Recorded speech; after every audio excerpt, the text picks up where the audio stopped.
असं काय झालं की नवरदेवाला सगळेजण धरलेले. तर ब्लॉग कंटिन्यू बघा, तुम्हाला लगेच कळेल.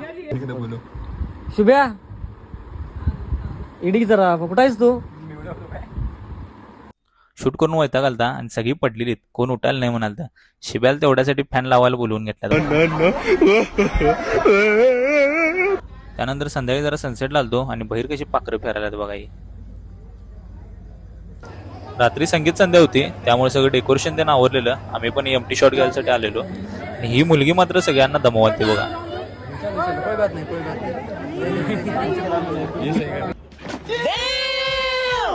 दोनदा डान्स करून पण मी डान्स करणार म्हणून नाचालते. शेवटी कपल पण थांबलेलं त्यांच्यासाठी, तरी पण तिला लास्टला चान्स दिला अनेकदा आणि ती नाचालते बघा.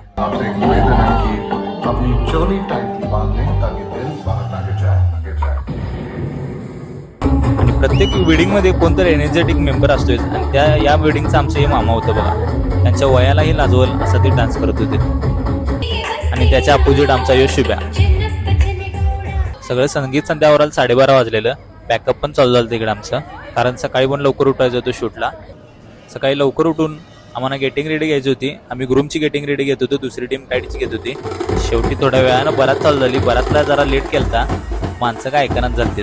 बरातला लेट झालं म्हणून आमचं गुरुजी चिडलेलं, माईक घेऊन सगळ्यांनी कावालतं बघा. निवडणुकीला उभा राहणार नगरसेवकला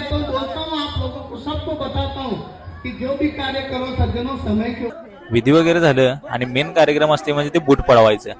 त्यासाठीच सगळ्यांनी इथं नवरदेवाला धरलेले. अजून अशाच मजेदार ब्लॉग साठी फॉलो करा, लाईक करा, शेअर करा. पुन्हा भेटू नेक्स्ट ब्लॉग मध्ये.